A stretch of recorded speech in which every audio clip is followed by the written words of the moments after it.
Saudara, kalau tidak ada kasih, lebih banyak kita munafik. Ingat, tidak semua senyum tulus.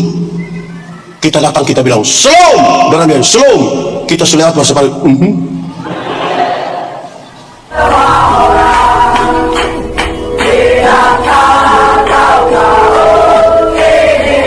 Di awal saya sampaikan kepada kita, kedewasaan itu ada 3. Ada berapa? 1, dewasa biologis. Sama-sama 1, 2, 3. Dewasa biologis itu waktu itu kita punya berat badan hanya 37, sekarang sudah 73. Itu dewasa biologis. Waktu itu kita pakai celana nomor 27 tidak ada masalah karena perut rata saja. Sekarang perut seperti ada 3. 1 di sini, 1 di sini, 1. Itu dewasa apa? Itu berkaitan dengan pembangunan fisik. Saya yakin 52 tahun lalu gereja kita belum begini kan? Sekarang pembangunan fisik sudah mantap.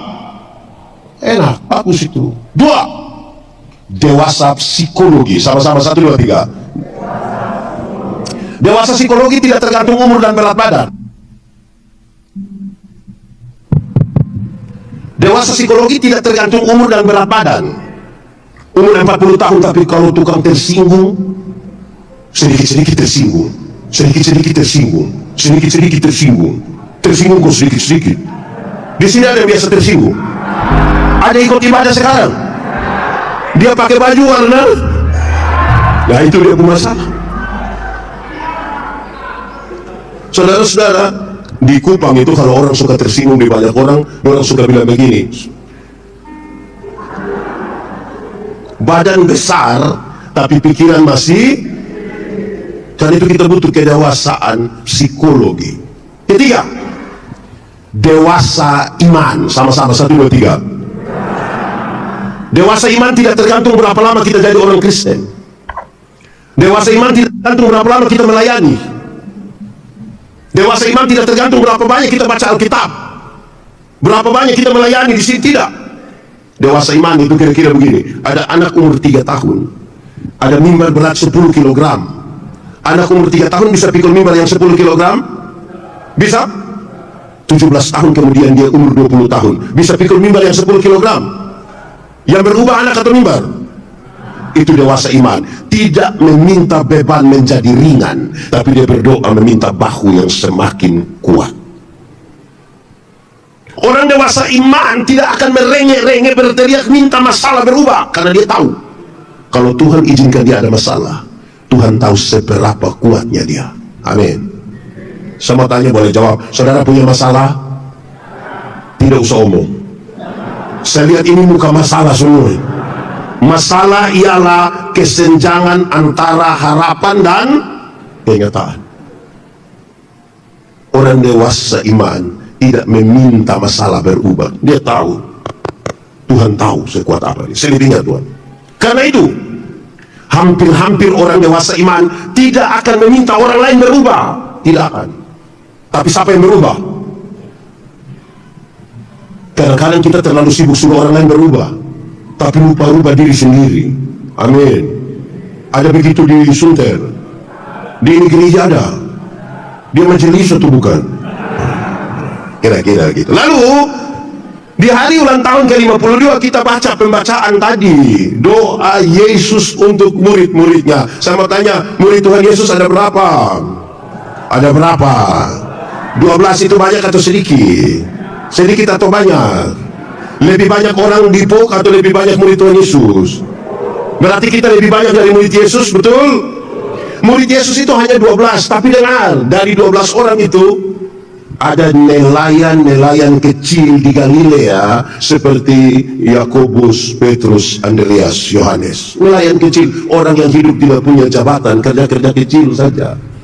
Tetapi ada pejabat seperti Lewi pemungut cukai. Ada orang yang biasa-biasa, tapi ada ada anak-anak muda seperti Yohanes, tapi ada orang tua seperti Yakub. Ada orang yang anti terhadap Roma, tapi ada yang suka Roma. Pemerintah Romawi menaksir pendapatan dari satu wilayah, terus lelang jabatan. Siapa yang mau pungut dari wilayah itu boleh makan dari pungutan itu, selebihnya dikirim ke Roma. Lewi mengabdikan diri kepada Roma. Tapi ada Simon orang Selot, seorang yang anggota partai politik yang anti Roma. Dia mau bikin revolusi besar-besar untuk menghancurkan Roma. Satu suka terhadap Roma, satu anti. Ini menarik saudara, kenapa? Hanya 12 orang saja tapi berbeda. Ada orang biasa tapi ada pejabat. Ada anak muda tetapi ada orang yang suka terhadap Roma tapi ada yang tidak suka terhadap. Itu hanya 12. Apalagi begini banyak orang, beda-beda kok tidak? Saudara bisa bayangkan kalau kita mengelola perbedaan ini. Ada orang itu yang kalau rapat, kalau dia omong orang harus dengar, tapi orang omong dia tidak mau dengar. Ada di pojok sini, dia ada di sini sekarang. Coba tunjuk dia. Ini masalah. Saudara bisa bayangkan, ada yang kalau rapat itu dia usul semua usulan, semua program dia usul, tapi jangan coba-coba minta sumbangan. Sekikir ada begitu di sini. Ada di sini dia. Ada. Ini mau mengelola ini. Ada juga yang waktu ibadah dia tidak ada. Pas makan. Oh ada juga di sini. Bayangkan, ada banyak begini, kita mau kelola bagaimana? Ada juga. Laki-laki atau perempuan itu? Jemaat. Di sini tidak ada jemaat. Kita semua ini akan mati dengan kesan, Pendeta Yandi kalau mati orang akan bilang, aduh itu pendeta Yandi, kepala botak itu semua mati itu. Ada orang yang disiplin sekali waktu mati, itu orang terlalu disiplin. Kalau ada yang rapi sekali meninggal, kita bilang itu orang terlalu rapi. Kalau ada yang cerewet, kita bilang oh yang mati terlalu cerewet. Nah bayangkan kalau yang mati itu suka bungkus makanan.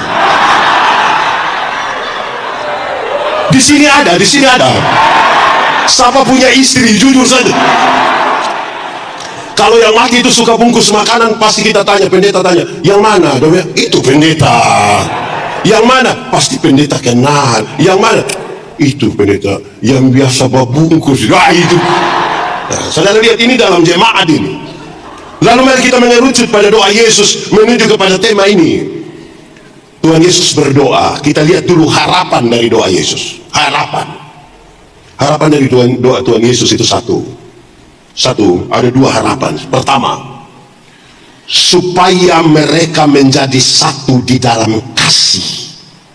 Sama-sama 1, 2, 3. Supaya mereka menjadi satu di dalam kasih. Tahu kawan di sebelah, 1, 2, 3. Supaya mereka menjadi satu di dalam kasih. Kalau tidak ada kasih tidak bisa. Harus ada apa? Kasih. Saudara, hukum Taurat itu ada berapa? Hukum Taurat ada berapa? Dari 10 dijabarkan dari 613 pasal. Dari 613 pasal masih ada ribuan peraturan hidup setiap hari. Dari yang ribuan itu Tuhan Yesus simpulkan dia dalam 2 kalimat, mengasihi Tuhan dan mengasihi. Dari 2 kalimat itu Tuhan simpulkan dia tinggal satu kata, yaitu K-A-S-I. K-A-S-I. Apa? Kasih.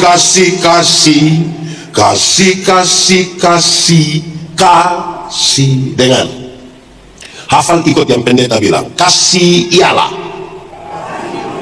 kebaikan, tidak terpatahkan oleh apapun, tidak akan berubah menjadi kebencian.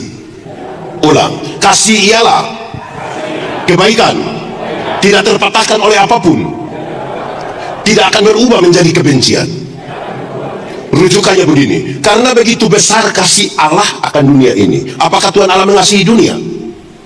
Lalu apakah dunia mengasihi Tuhan Allah? Tidak. Apakah karena dunia tidak mengasihi Tuhan Allah berhenti mengasihi dunia? Apakah kemudian Tuhan membenci dunia? Saudara lihat sekarang, kasih tidak terpatahkan. Sama-sama 1, 2, 3. kasih tidak. Kesokawan di sebelah, 1, 2, 3, kasih tidak terbatas. Supaya jangan ada orang bilang begini, pendeta, saya terlalu hargai Pak Pendeta, tapi waktu saya tahu Pak Pendeta punya sifat asli macam begini, maaf, itu bukan kasih.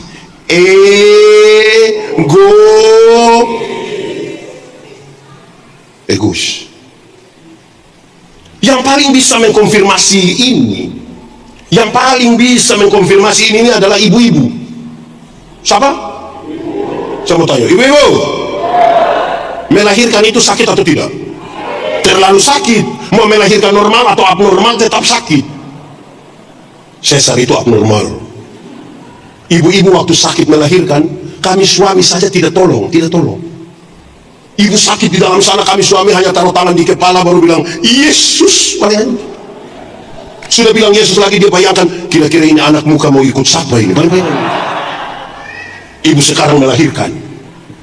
Waktu itu anak lahir, anak punya jam tidur, orang tua punya jam bangun.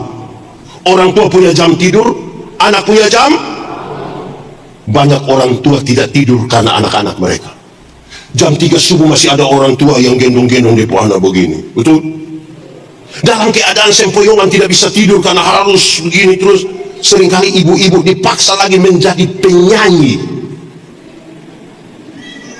Makanya ibu-ibu punya lagu itu seringkali tidak bisa dipertanggungjawabkan.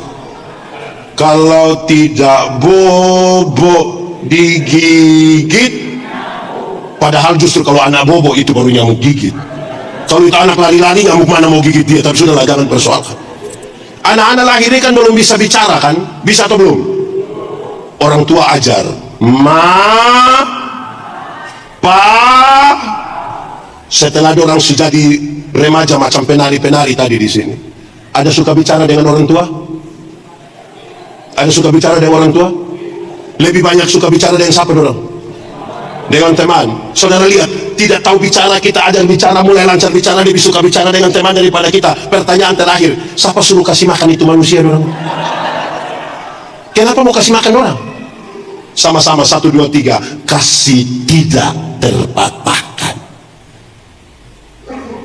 Anak-anak lahir sudah ada bisa jalan. Atau siapa punya anak yang lahir langsung putar kaki. Orang tua ajar jalan, pegang di tangan bagian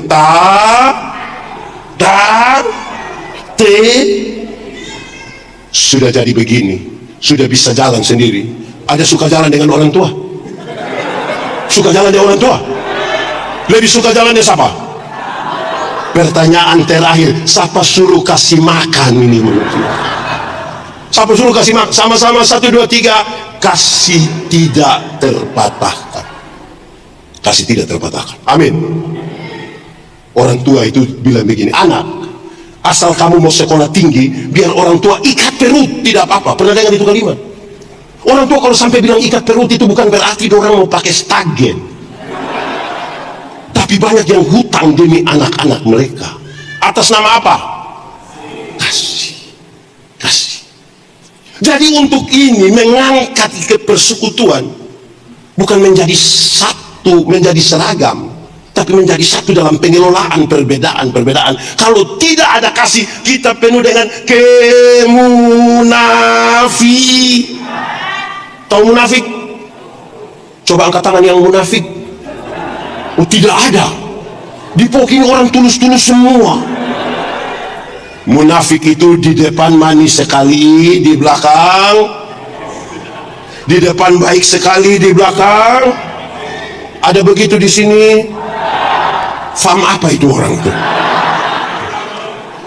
Saudara, kalau tanpa kasih tidak bisa. Tanpa kasih tidak bisa. Kan kita mau mengelola perbedaan untuk baku tolong. Saudara, tanpa kasih tidak bisa, harus ada kasih. Yesus mau begitu, supaya kasih itu ada. Jemaat di Korintus satu waktu akan pecah. Paulus dapat informasi dari keluarga Chloe bahwa ini jemaat sudah mau pecah. Mau pecah karena 2 alasan. Satu, jemaat hampir pecah karena mereka suka pilih-pilih pelayan. Jemaat bilang begini, Pelayan yang bagus itu harus seperti Paulus. Paulus itu satu kali berkhotbah 2.000, 3.000 orang bertobat. Itu dulu baru pelayan.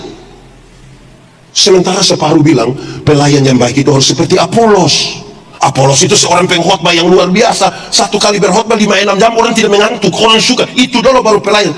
Paulus dan Apolos tidak tahu, tapi jemaat sementara mengelompokkan diri.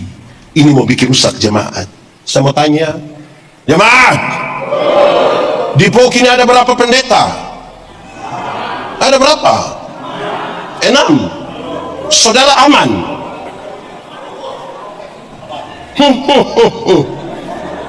Jemaat sekarang ini aneh, bergereja dengan selera, bukan tanggung jawab. Jadi orang baca kalau di gereja kami namanya warta jemaat. Di sini apa? Sama kah? Kalau baca bilang ibadah minggu depan dipimpin oleh pendeta. Ada begitu di sini? Itu orang ada di sini? Boleh tunjuk dia sedikit? Karena itu yang merusak persekutuan jemaat. Tidak akan ada sampai di ini. Itu mau pecah pertama, pilih-pilih hamba Tuhan itu. Kedua, jemaat hampir pecah karena mereka suka membanding-bandingkan karunia-karunia. Semua jemaat sekarang sudah menerima karunia-karunia Roh Kudus. Paulus menjelaskan ada 2 jenis karunia, yaitu karunia-karunia motivasi dan karunia manifestasi. Karunia motivasi itu seperti mengajar, berkhotbah, menyanyi, mendampingi orang. Karunia manifestasi itu seperti bicara dalam bahasa roh, menerjemahkan bahasa roh, menyembuhkan orang. Itu dipakai untuk pembangunan jemaat. Tapi jemaat bukan sibuk pakai ini karunia untuk membangun jemaat. Mereka sibuk membandingkan. Aduh, yang itu kalau berkhotbah tidak ada roh. Kalau itu satu berkhotbah baru roh sampai keluar. Ini jadi masalah. Di sini ada yang suka banding-banding begitu. Kalau pendeta ini berdoa itu semut tidak pindah sedikit cuma tidak pindah. Ada begitu di sini, bikin rusak ini. Soal bagi jemaat adalah tidak menemukan karunia apa pada dirinya. Akhirnya dia sibuk dengan orang lain punya karunia. Orang menyanyi ada bagus-bagus, kita tanya dia, tadi menyanyi bagaimana? Dia bilang, macam piring pica itu orang menyanyi. Ada yang suka nilai-nilai orang begitu. Di POK ada. Betul-betul ada. Ibu-ibu atau bapak-bapak itu. Saudara, ada yang tahu menyanyi, tapi orang tidak menyanyi. Pendeta tanya, ada paduan suara, vokal group? Dia bilang, no. Tapi kalau tiba-tiba bilang, wali kota Jakarta mana ini? Jakarta Utara dan ketum POK akan beribadah bersama-sama di Sunter. Aduh, solo dia, duet dia, vokal grup dia, paduan suara dia, tari-tarian juga dia. Ini dia punya nama karunia makam puji. Itu menghancurkan. Di sini ada. Betul-betul ada. Tadi ada yang di sini. Tidak, saya hanya tanya. Gitu. Saya hanya tanya. Saudara bayangkan ini bikin pecah jemaat.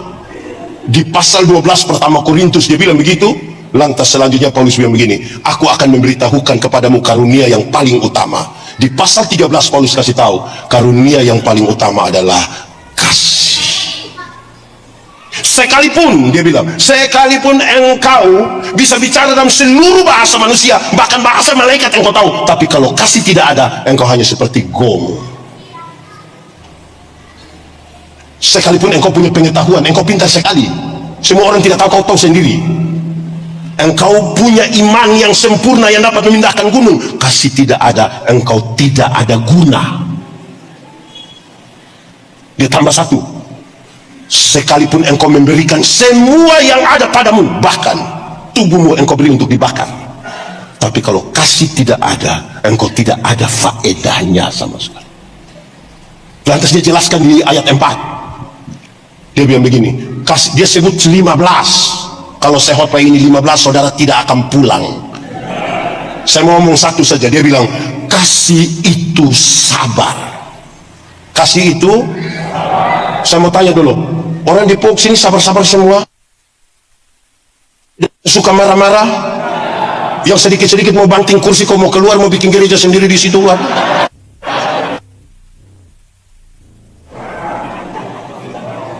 Sabar, sama-sama 1, 2, 3. Kasih tahu teman di sebelah 1, 2, 3. Baik, jemaat. Sabar dalam Alkitab bukan berarti menunggu waktu pulang. Sabar dalam Alkitab berkaitan dengan dua hal, yaitu sabar terhadap situasi. Sama-sama 1, 2, 3. Kasih tahu kawan di sebelah 1, 2, 3. Ada situasi tertentu dalam hidup ini yang kita tidak suka, tapi firman Tuhan bilang apa? Ada sakit penderitaan yang kita tidak suka lagi, tapi firman Tuhan bilang apa? Ada tanggung jawab pelayanan yang kita mau, kalau boleh habis waktu sudah, kita tidak mau lagi, tapi firman Tuhan bilang apa? Ada pendeta yang khotbah terlalu lama, kita tidak suka dengar lagi, tapi firman Tuhan bilang sabar. Sabar.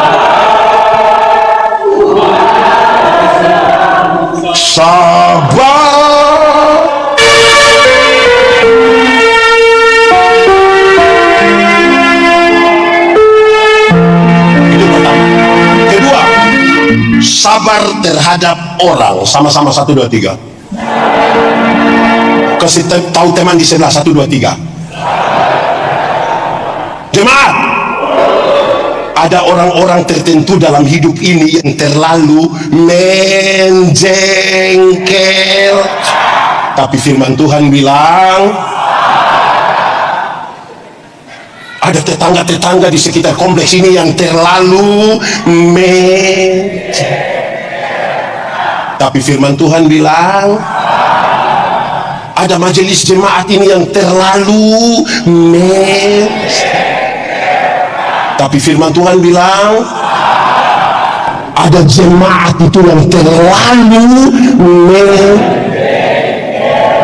tapi firman Tuhan bilang ada anak mantu itu yang terlalu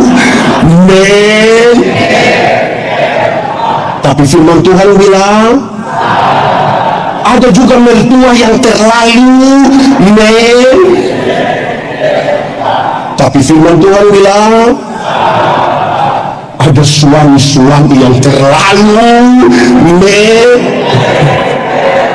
tapi firman Tuhan bilang ada juga istri-istri terlalu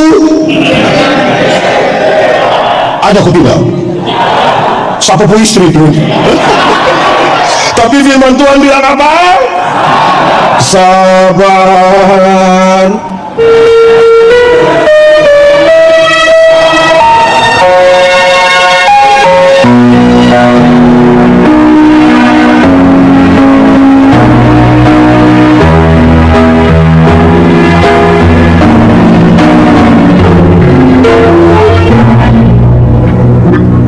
Tuhan mau mereka menjadi satu, bukan menjadi seragam. Menjadi seragam itu satu pakai hitam, semua hitam. Satu pakai ini, semua ini. Itu seragam. Satu bilang do, semua bilang. Satu baju putih, semua baju. Itu seragam.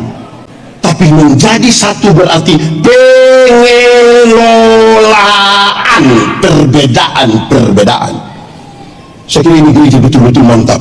Kalau ini perjumpaan dengan beda-beda dengan Tuhan, kita kelola bersama-sama. Tepuk tangan untuk Pogi. Siapa tidak mencintai perbedaan tidak pantas hidup di dunia. Fakta kosmos menunjukkan segala sesuatu berbeda. Ada atas, ada kanan, ada hitam, ada panas, ada laki-laki, ada beda-beda kok itu. Beda, tapi bisa sama-sama. Amin.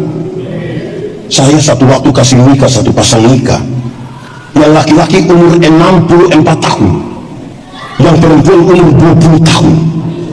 Ngeri itu. Saya tahu jemaat yang hadir, mereka bicara soal beda usia yang signifikan itu. Bedanya berapa tahun? 44 tahun. Waktu khotbah saya bilang begini, dalam sebuah pernikahan beda usia tidak penting. Yang lebih penting adalah mereka harus beda jenis kelamin. Lebih penting itu. Untuk apa sama-sama umur 30 tapi laki-laki semua? Mau bikin apa? Jadi berbeda-beda itu aman. Makanya di sini ini ada Timur. Timur ada kok tidak? Oh sudah, kita muka sama semua jadi. Ada Batak, ada Toraja, ada Manado, ada Sanggil. Itu Indonesia. Berbeda tuh. Berbeda kok tidak? Kita mesti menjadi satu di dalam kasih. Makanya kelompok-kelompok kecil yang kita bangun sambil menganggap remeh orang lain, mestinya tidak ada di ini gereja. Manado bikin diri inti, Timur bikin diri inti, Batak bikin diri inti, bikin kacau ini gereja. Kita mesti menjadi satu, sama-sama 1, 2, 3. Kita mesti menjadi. Kasih kawan di sebelah 1, 2, 3. Itu harapan oleh Yesus. Satu hari pendeta yang dikhotbah di sebuah acara, ada ribuan orang hadir. Sebelum khotbah ada kesaksian, ibu-ibu bangun dia bersaksi. Ada satu waktu antara tidur atau tidak tidur, malaikat bawa dia ke surga. Saya bilang, dia bilang surga itu indah. Saya pikir memang pasti surga indah lah. Saya belum pernah pergi jadi. Terus dia coba jalan-jalan di surga. Ada ruangan yang bagus di pojok itu, dia coba lihat. Ternyata di dalam itu ruangan penuh dengan mulut semua. Jadi dia tanya malaikat, "Hei malaikat, kenapa di itu ruangan itu mulut semua?" Terus dia bilang, malaikat jawab, dia bilang, "Oh, itu mulutnya pendeta-pendeta." Kenapa mulut pendeta? Pendeta itu khotbah bagus, jadi dia mulut masuk surga. Kaki tangan semua ada di neraka. Oh, saya tersinggung itu. Pas mau khotbah saya bilang, "Ibu, kita dua selesaikan yang tadi, selesaikan dulu." Saya bilang, ibu tahu pisau? Dia bilang tahu. Coba ibu ambil pisau, potong ibu punya jari kelingking. Nanti kalau darah sudah keluar, coba ibu bilang, "Masa kau bisa?" Dia bilang, "Tidak bisa." Nah itu Alkitab kasih gambaran kepala gereja itu Kristus, dan kita adalah anggota-anggota dari satu tubuh. Mata tidak lebih penting dari telinga, tangan tidak lebih penting dari kaki. Siapa yang malam-malam perut sakit mau pergi ke WC, terus kaki bilang di perut, bilang perut, pergi sendiri dong. Bisa begitu? Pergi semua kan? Alkitab bilang kalau tangan terluka, mata menangis, dan kalau mata menangis, tangan melap. Sudah, yang penting saudara mengertilah. Ini namanya apa ini? Melap juga.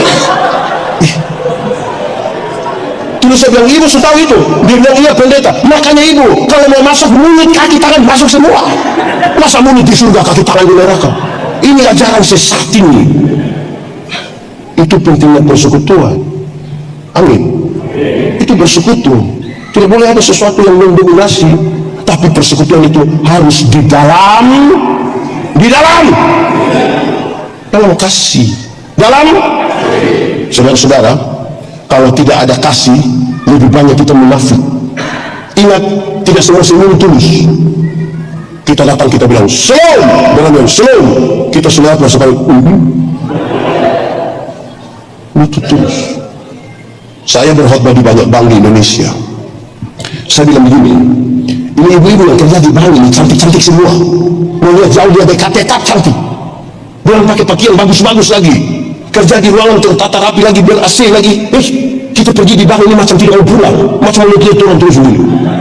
Baru kita naik tangga terakhir, dengan santun sekali orang bilang begini, "Selamat siang, ada yang bisa kami bantu?" Terus saya tanya orang, "Ibu-ibu, siapa di antara ibu-ibu yang bangun pagi lihat suami pas bangun tidur?" Terus saya bilang, "Selamat pagi, ada yang bisa kami bantu?"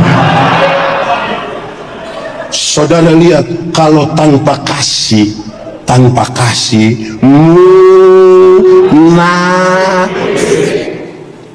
harapannya supaya mereka bisa bersatu di dalam kasih.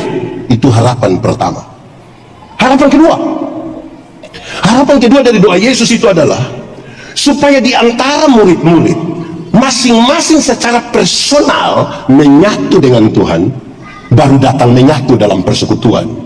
Pendeta Yandi menyatu dulu dengan Tuhan, baru datang menyatu di sini. Pak Pendeta menyatu dulu dengan Tuhan, datang lagi ke sini. Ibu Pendeta menyatu dulu dengan Tuhan, baru datang ke sini.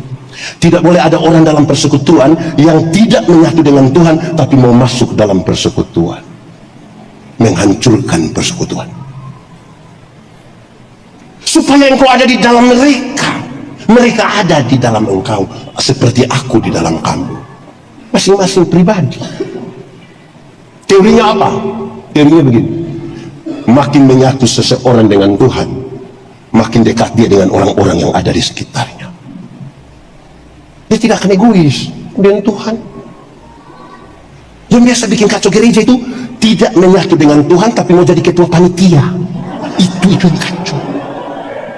Menyatu dulu dengan Tuhan, tapi ada syarat. Ada syarat.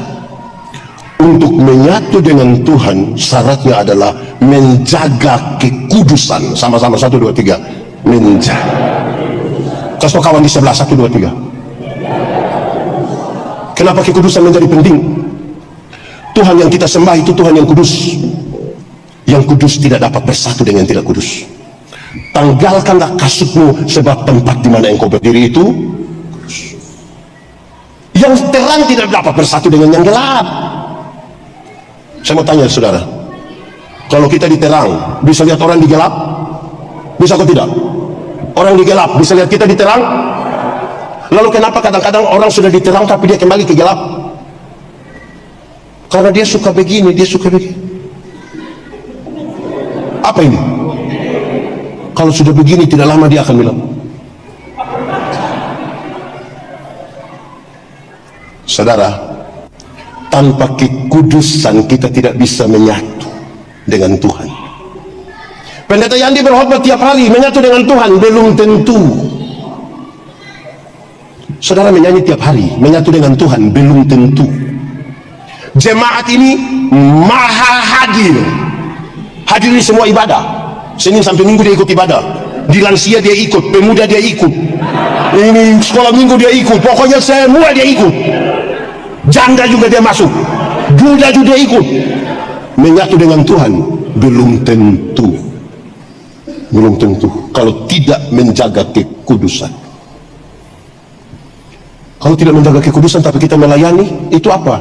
Kita aktivis pelayanan. Kita hanya aktivis. Saya punya anak-anak yang ikut saya itu banyak, lebih dari 400 orang. Satu hari ada yang datang, Pak Pendeta, saya tahu dia jadwal banyak untuk atur ini yang kamera apa semua ini. Dia bilang, Pak Pendeta, saya melayani tiap hari tapi saya merasa tidak dapat apa-apa. Saya sudah tahu. Tahu apa Pendeta? Iya, karena engkau sibuk dengan urus kabel, urus mic, urus itu televisi. Habis urus engkau diam-diam di sana.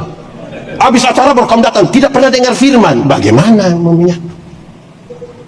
Kita hanya aktivis. Di Indonesia gereja-gereja cukup mantap. Salah satunya adalah mulai ada vokal grup kaum bapak. Tepuk tangan dulu untuk kaum bapak. Mantap. Tapi dia punya tapi ada dua. Tapi pertama, dorang latihan sampai jam 3 subuh. Ada begitu di Povin, sambil main kartu itu ada sampai istri telepon, hampir-hampir itu telepon mau meledak gitu baru dia pulang. Itu tapi pertama. Tapi kedua, hari Minggu mau ibadah, dorang mau menyanyi, titip pesan lewat istri, lewat anak atau lewat majelis, kasih tahu pendeta, kaum bapak menyanyi setelah khotbah. Kenapa setelah khotbah? Belum lengkap. Bagaimana mau lengkap pulang jam 3? Pulang jam 3 mabok lagi.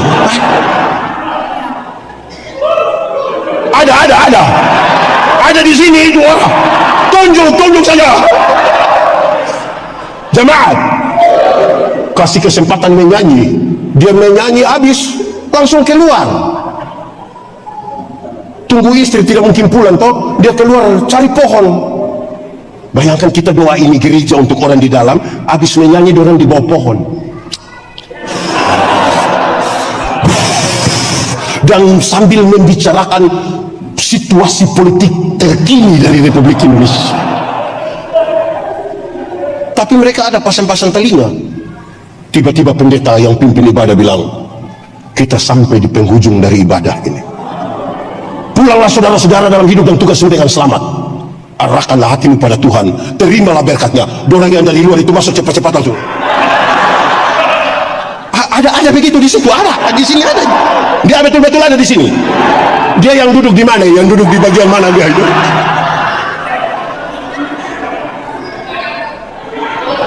Jadi masing-masing kita menyatu dulu dengan Tuhan, ya toh?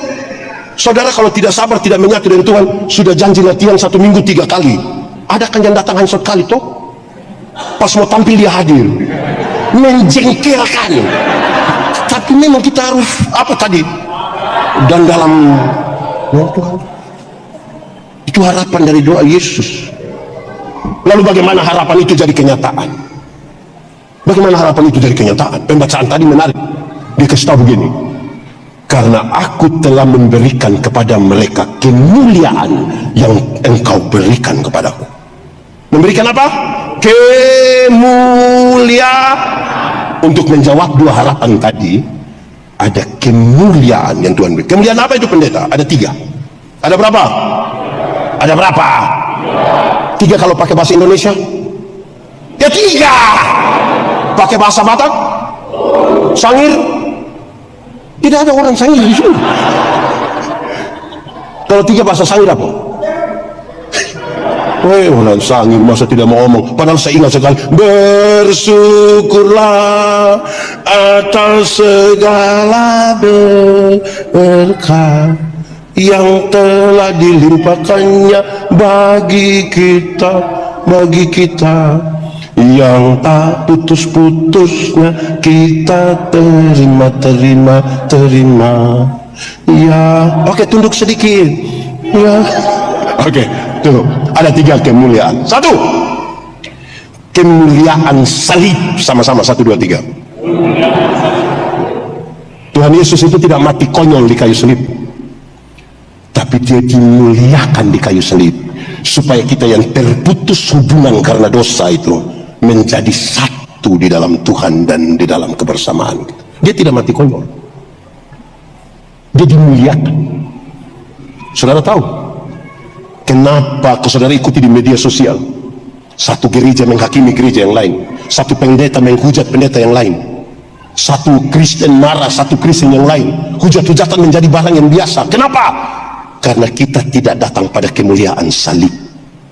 Kita lagi mempertengkarkan hal-hal di luar dari kemuliaan salib. Orang berusaha membesarkan organisasi gereja, membesarkan pendeta tertentu, dan dia lupa pada kemuliaan salib. Demi nama Tuhan saya mau kasih tahu saudara, tidak ada pendeta besar. Pendeta badan besar banyak, tapi pendeta besar yang besar itu hanya Tuhan. Supaya kita bawa orang datang kepada Kristus dan bukan datang kepada saya. Kita suka bertengkar hal-hal di luar kemuliaan salib. Ada satu lagu, ini lagu lama, ini orang tua dan pasti tahu lagu ini. Pasti dia pun jujur bukan statue, bukan. Ada lagu lama ini. Pada satu bukit jauh dari sini, lihat salib Tuhan, lihat salib Tuhan berdiri, sepotong kayu kasar, sepotong kayu kasar, tanda dosa besar, tanda dosa besar. Di sana Tuhan kita mati, di sana Tuhan datang pada salib.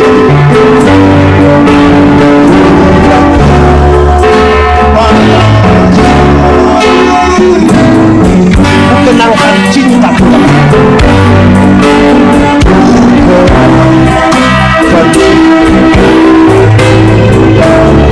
yang jatuh pada kaki kita.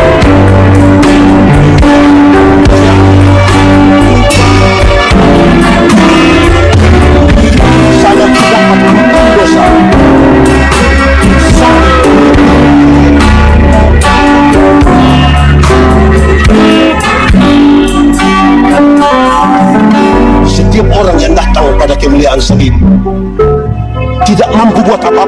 ada dua gerakan. Pertama dia menengadah tapi sambil angkat tangan dan dia, aku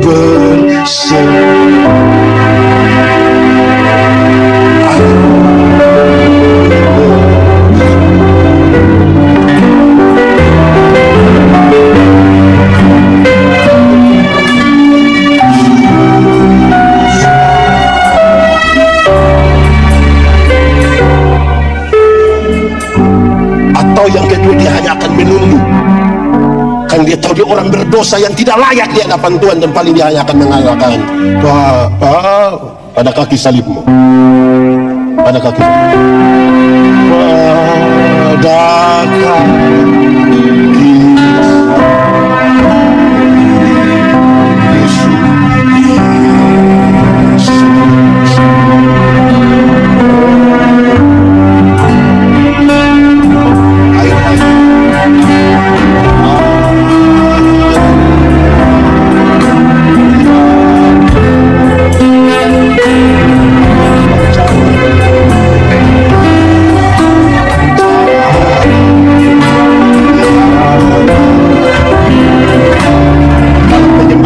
katakan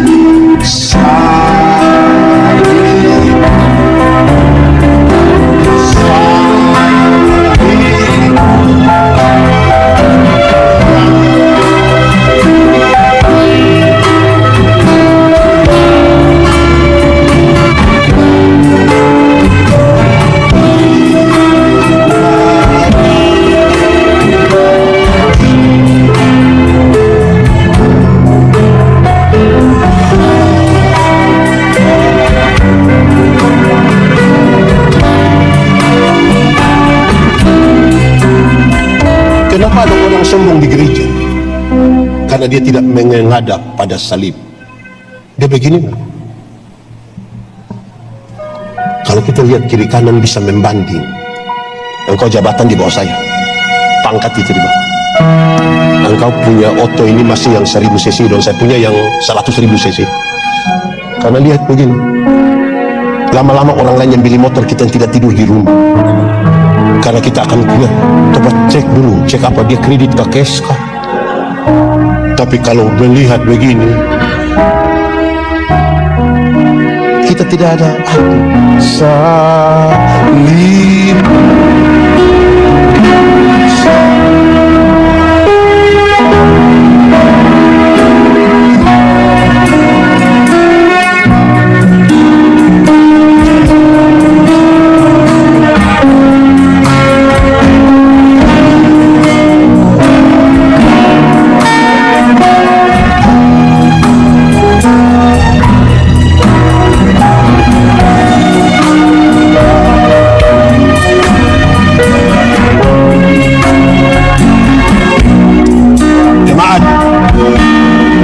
Kalau hari ini saudara bertanya pada Tuhan Yesus, Yesus, seperti apakah engkau mengasihi aku? Tuhan Yesus tidak jawab.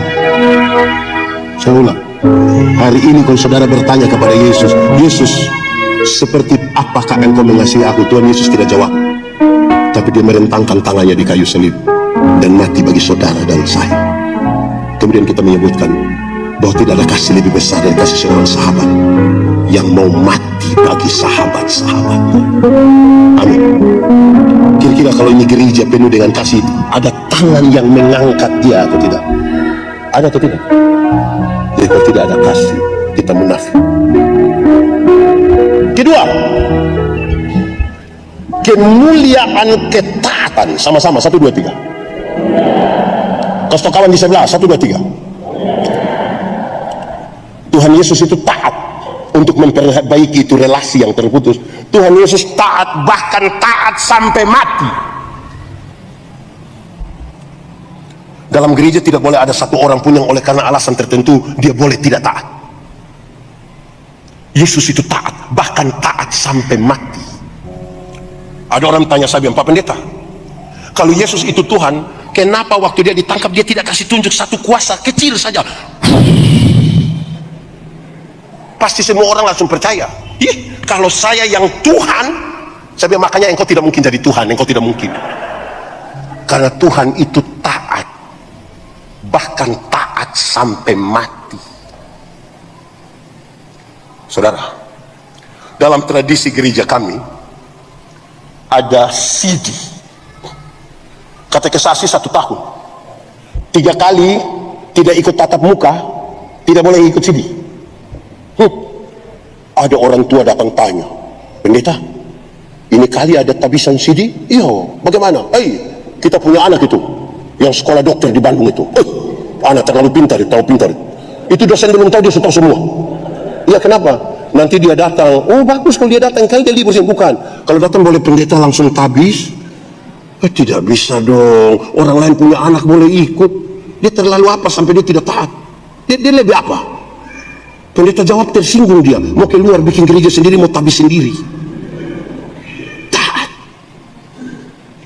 Saudara bisa bayangkan, ini POK ini pernah bersidang kok tidak? Pernah bersidang kok tidak? Sidang jemaat kah, sidang apa, pernah kah? Waktu sidang itu ada dimulai dengan doa.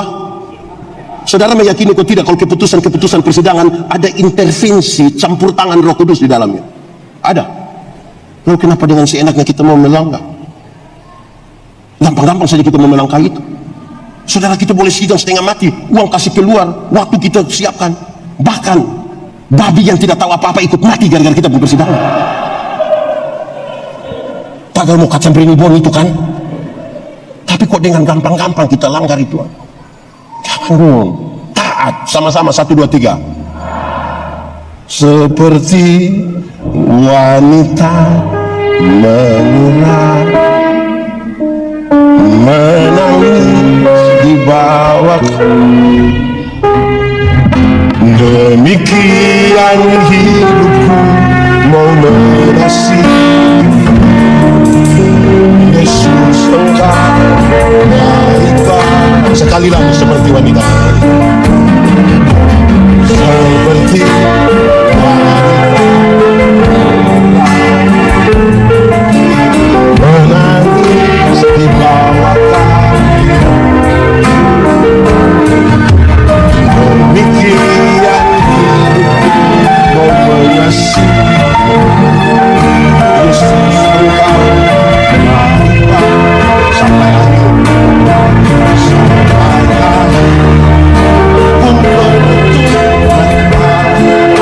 pun tetap setia menanti janji sampai pulang mahkota kehidupan, ku tetap setia sampai akhir, sampai akhir menentukan, ku tetap setia menanti janji sampai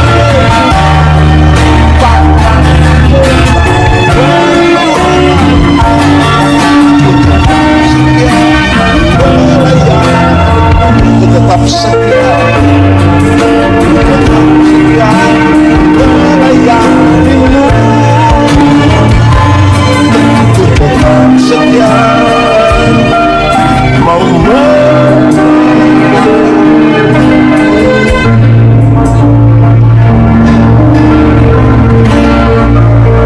tapi khotbah belum habis. Masih ya.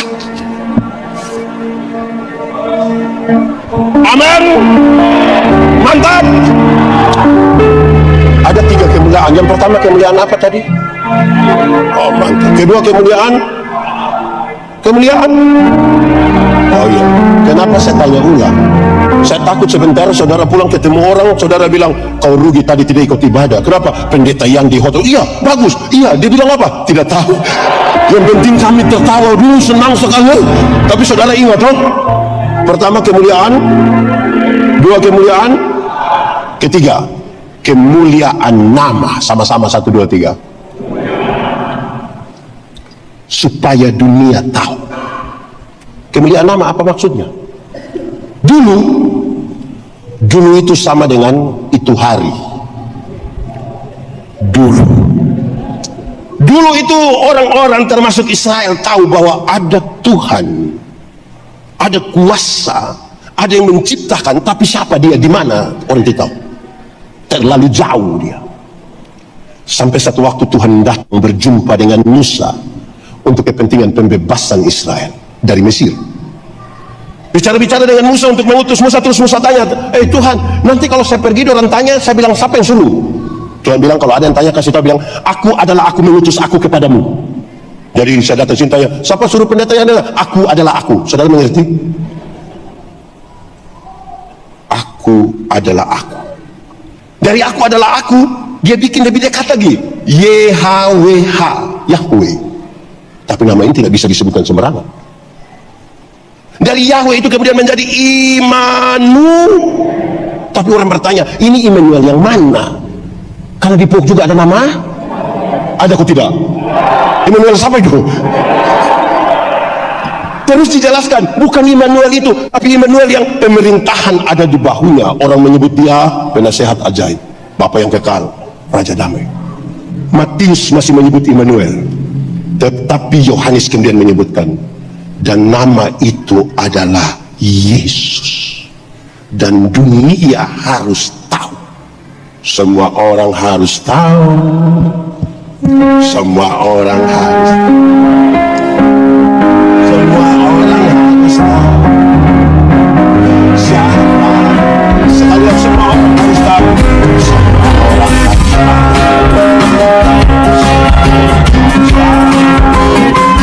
Semua orang harus tahu.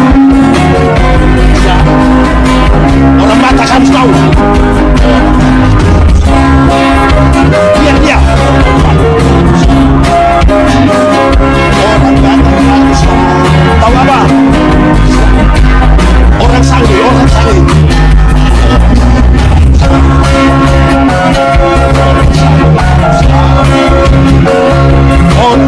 harus tahu. Tahu apa?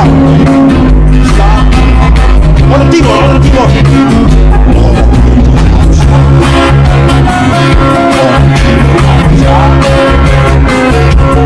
Timur harus tahu.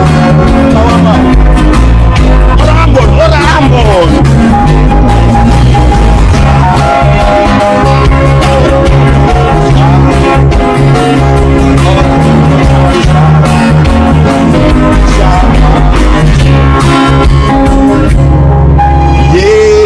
Yesus ada.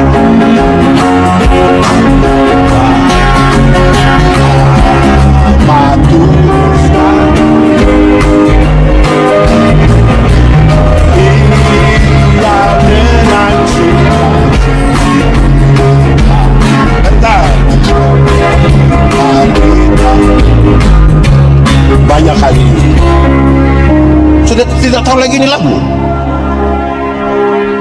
Jemaat, kalau sebentar pulang pendeta bagi-bagi uang, bagi-bagi duit satu orang 100.000, senang atau tidak? Cerita orang atau tidak? Pasti saudara cerita ekspresif sekali. Kau rugi, itu pendeta bagi duit. Sekarang saya mau tanya, Yesus mati bagi kita lebih mahal dari 100.000 atau lebih murah dari 100.000? Yakin? Amin? Sudah cerita orang. Sudah cerita orang. Dapat pulsa 20.000 saja, semua dunia tahu. Dunia maya, dunia nyata, dunia lain tahu semua. Dia kira-kira baru bilang, terima kasih pulsa sumaso. Besok lagi nih. Tapi Yesus mati bagi dia dengan sangat mahal. Dia tidak mampu mengucapkan itu pada orang lain. Jemaat, Tuhan Yesus datang. Dia tidak tanya berapa kali kamu jadi singers, berapa banyak gereja kita bangun, tapi ada berapa jiwa. Engkau lihat sini, ada berapa jiwa engkau mau datang kepada Yesus. Amin. Berapa harga satu jiwa? Dengar, satu waktu Tuhan Yesus meninggalkan sebuah euforia karena ada mujizat. Yesus memberi makan 5.000 orang, belum termasuk perempuan dan anak-anak. Hanya dari 5 dan berapa ikan? Berapa ikan? Ikan aja di pantai. 5.000 orang makan, tapi lebih berapa bakul? Kenapa bisa lebih? Karena tidak ada yang bungkus ibu. Kalau bungkus pasti tidak bisa. Iya ibu. Iya.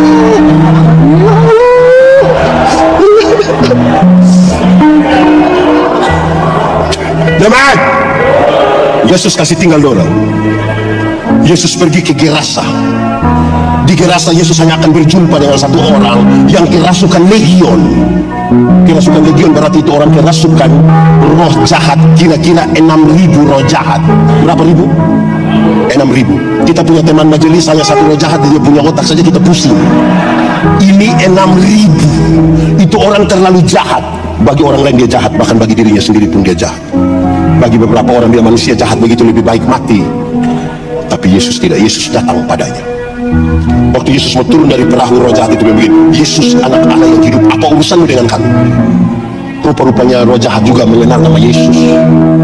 Jadi kalau orang Kristen hanya baru mengenal nama Yesus, kita belum lebih hebat dari roh jahat. Injil Markus mencatat, di daerah itu ada penjaga-penjaga babi, sementara menjaga babi 2.000 ekor. Roh jahat itu meminta supaya masuk ke babi-babi itu, dan Yesus biarkan. Terjunlah babi-babi itu dan matilah 2.000 ekor babi. Para penjaga babi kehilangan pekerjaan. Mereka kasih tahu orang di kampung datang mengusir Yesus. Pertanyaannya, apa Yesus tega buat orang kehilangan pekerjaan? Tidak. Tidak sama sekali. Tapi kenapa Yesus biarkan 2.000 ekor babi mati? Sama-sama kita tahu, dalam struktur budaya Yahudi, babi itu haram. Orang Yahudi tidak makan daging babi. Tidak ada babi puter di Yahudi itu. Tapi yang haram itu dalam pelihara 2.000 ekor. Sementara ada satu jiwa hampir binasa, mereka biarkan. Alangkah lebih baik ada 2.000 ekor babi mati daripada ada satu jiwa binasa. Sekarang coba hitung, kalau babi satu ekor 4 juta kali 2.000 kali 4 juta berapa? Berapa? Banyak. 8 miliar rupiah harga satu orang gila itu dalam konteks itu. Saya mau tanya, Pok pernah siap 8M untuk pekabaran Injil? Supaya kita Indonesia harus tahu. Indonesia harus tahu. Indonesia harus tahu siapa Yesus. Indonesia harus tahu. Indonesia harus tahu. Indonesia harus tahu.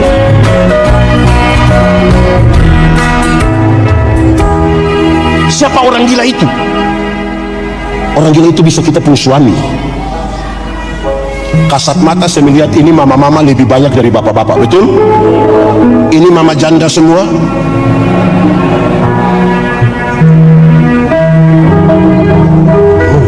Mantap. Saudara, ada suami ini yang pemalas gereja. Waktu masih muda rajin gereja, sudah menikah pemalas gereja. Terus pendeta bilang, Papa, kenapa Papa malas gereja? Kasih tinggal ibu pergi sendiri. Terus saya bilang, pendeta, waktu pendeta kasih nikah saya dengan istri, kami dua telah menjadi satu. Jadi kalau istri sudah pergi sama dengan sama ya. Memangnya istri kalau sudah makan sama dengan suami sudah makan? Jemaat, saya punya satu ilustrasi yang ada 1-2 orang tidak suka, tapi saya tidak ada urusan dengan dia. Kan itu satu ilustrasi tuh. Kalau dia tidak suka ya dia cari ilustrasi sendiri. Saya bilang begini, masuk surga itu seperti pergi ke WC. Tahu WC? Tidak bisa diwakilkan. Masing-masing harus pergi sendiri. Betul kok tidak? Atau siapa disunter sini yang kita tanya, kakak, yo, kemana? WC, titip kak. Tidak bisa. Kita mesti kasih tahu dia toh kita pergi sendiri, betul? Ada ibu-ibu juga, cantik-cantik, baju bagus-bagus, datang gereja jalan sendiri. Pendeta tahu, ibu, mana suami? Terus dia pendeta tahu sendiri, sudah tahu dia begini, kenapa mau ambil risiko?